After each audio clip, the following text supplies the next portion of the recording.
সবাই কার্ড পাবেন এবং যাদের পাওয়ার যোগ্য তারা কোনো পয়সা করি ঘুষ দেবেন না। মাননীয় প্রধানমন্ত্রী বারবার আমাকে বগুড়ার বিষয়গুলো আলাদাভাবে দেখার জন্য বলছে। সিটি কর্পোরেশনে চূড়ান্ত উন্নয়নের জন্য মন্ত্রিপরিষদ বিভাগে আছে।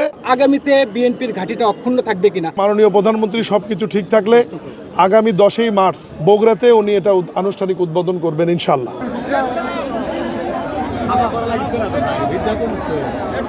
তারেক রহমান যেখানে নির্বাচন করেছেন সেখানে জামাত ইসলামের প্রার্থী প্রায় 1 লাখ ভোট পেয়েছেন, কোনো আসনে 1.5 লাখের মতো ভোট পাচ্ছেন। এখানে কি প্রতিবার বিএনপি সদর আসন ছেড়ে দেওয়ার জন্য এরকম কোনো প্রতিক্রিয়া হচ্ছে কিনা, বা আগামীতে বিএনপির ঘাঁটিটা অক্ষুণ্ণ থাকবে কিনা যদি সববারই এরকম বিএনপি প্রার্থী যদি তারেক রহমানের খালেদা জিয়ার মতোই যদি পদাঙ্ক অনুসরণ করেন, কি মনে করছেন আপনি? আসন রাজনৈতিক কারণে রাজনৈতিক সিদ্ধান্তে হয়তো আসন সাময়িকভাবে ছেড়েছেন, কিন্তু আমাদের বগুড়ার প্রিয় সন্তান মাননীয় প্রধানমন্ত্রী জনাব তারেক রহমান বগুড়াবাসীকে ছেড়ে যাবেন বা ছেড়ে গেছেন এরকম ঘোষণা কিন্তু উনি দেননি। এবং আপনারা খেয়াল করবেন উনি আসন রেখেছেন গুলশানে, কিন্তু ফ্যামিলি কার্ডের পাইলট প্রোগ্রাম উদ্বোধন করতে আসছেন বগুড়া 10 তারিখে।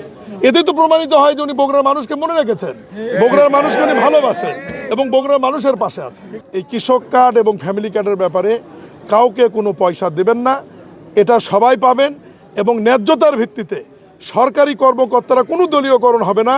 সরকারি কর্মকর্তারা একদম ঘরে ঘরে পৌঁছে তথ্য সংগ্রহ করে আপনাদের যাদের পাওয়ার যোগ্য তাদের হাতে এই ফ্যামিলি কার্ড দিয়ে দেবে। প্রাথমিক পর্যায়ে একদম দরিদ্র এবং নিম্নবিত্ত মানুষের মাঝে কার্ড সবাই পাবো ইউনিভার্সাল, আমার মিসেজও পাবে, আপনার মিসেজও পাবেন। কিন্তু এই 30 শ্রেণীকে আমাকে আইডেন্টিফাই করে টার্গেট করে প্রথম আমরা তাদেরকে এই বেনিফিটটা 2,500 টাকা মাস দেওয়া শুরু হবে। সবাই কার্ড পাবেন এবং যাদের পাওয়ার যোগ্য তারা কোনো পয়সা করি ঘুষ দেবেন না। একদম আমাদের ইউনো মহাদের নেতৃত্ব যে কমিটি আছে মাঠ পর্যায়ে তারা ঘরে ঘরে গিয়ে তথ্য নিয়ে আপনাদেরকে কার্ডটি পৌঁছে দেবে ইনশাআল্লাহ। সিটি কর্পোরেশনে চূড়ান্ত উন্নয়নের জন্য মন্ত্রিপরিষদ বিভাগে আছে, এটা মাননীয় প্রধানমন্ত্রীর নোটিশে আছেন। আপনাদের অস্থির হবেন না, আমি এখনই বললাম যে সরকারের বয়স 9 দিন, কার্যদিবস 7 দিন। বগুড়ার মানুষ স্বাভাবিক অস্থির হওয়ার কারণও আছে যে বিগত 17 বছর আমরা বঞ্চিত। আপনারা নিশ্চিত থাকতে পারেন মাননীয় প্রধানমন্ত্রী বারবার আমাকে বগুড়ার বিষয়গুলো আলাদাভাবে দেখার জন্য বলছে, কিন্তু এগুলো আমরা পাবলিক করছি না, কারণ হচ্ছে যাতে মানুষের মধ্যে অন্য কিছু মনে হয়।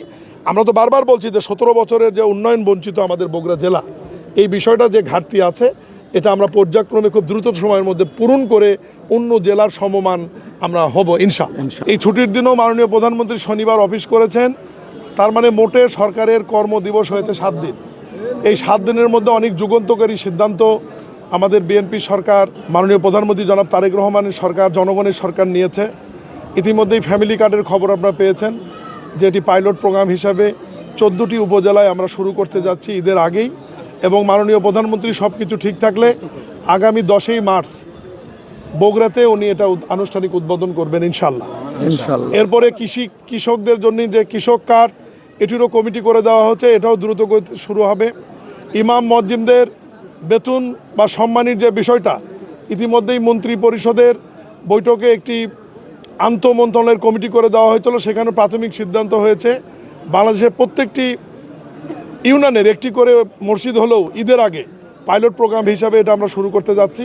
আপনার খেলাধুলা, বৃক্ষরোপণ, খাল খনন, কর্মসংস্থান, শিক্ষা, এ ব্যাপারেও ইতিমধ্যেই ক্যাবিনেট মিটিংয়ে মাননীয় প্রধানমন্ত্রী আন্তঃমন্ত্রণালয়ের কমিটি করে দিয়েছেন। সংশ্লিষ্ট যারা সঙ্গে জড়িত এই কমিটিগুলো কাজ করছে। আগামী বাজেটে এই আমাদের বিএনপির যে নির্বাচনী প্রতিশ্রুতি সাধারণ মানুষের জন্য, জনগণের জন্য ফ্যামিলি কার্ড, কৃষক কার্ড, শিক্ষা, কর্মসংস্থান, খেলাধুলা, বৃক্ষরোপণ, খাল খনন, ইমাম মসজিদদের বেতন আমরা বড় ধরনের বাজেটে রেখে যাতে দ্রুত মানুষের কাছে বাস্তবায়ন করে পৌঁছানো যায়, এ ব্যাপারে পদক্ষেপ নেওয়া হবে। মাননীয় প্রধানমন্ত্রী যে ঘোষণা দিয়েছিলেন রাজশাহীর জনসভা থেকে যে আল্লাহর রহমতে বিএনপি ক্ষমতায় গেলে কৃষকদের 10,000 টাকা সুদসহ কৃষি ঋণ মওকুফ করা হবে। বর্তমান মাননীয় প্রধানমন্ত্রী জনাব তারেক রহমানের নেতৃত্বে মন্ত্রী পরিষদে আমরা 10 লক্ষ কৃষকের এই 10,000 টাকার কৃষি ঋণ আমরা প্রায় 15,000 সুদসহ 1,500 কোটি টাকা আমরা মওকুফ করে দিয়েছে বিএনপি সরকার জনগণের জন্য।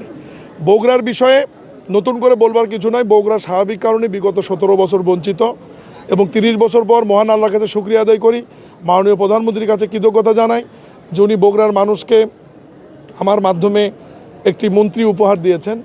আমি আপনাদেরকে সাথে নিয়ে আপনাদের পরামর্শে বগুড়ার যে 17 বছরের বঞ্চিত যে উন্নয়ন রয়েছে এই উন্নয়নগুলো যাতে দ্রুত ধাপে ধাপে এগিয়ে নিয়ে অন্য জেলার সাথে সমন্বয় করা যায় সে ব্যাপারে পদক্ষেপ নেব ইনশাল্লাহ।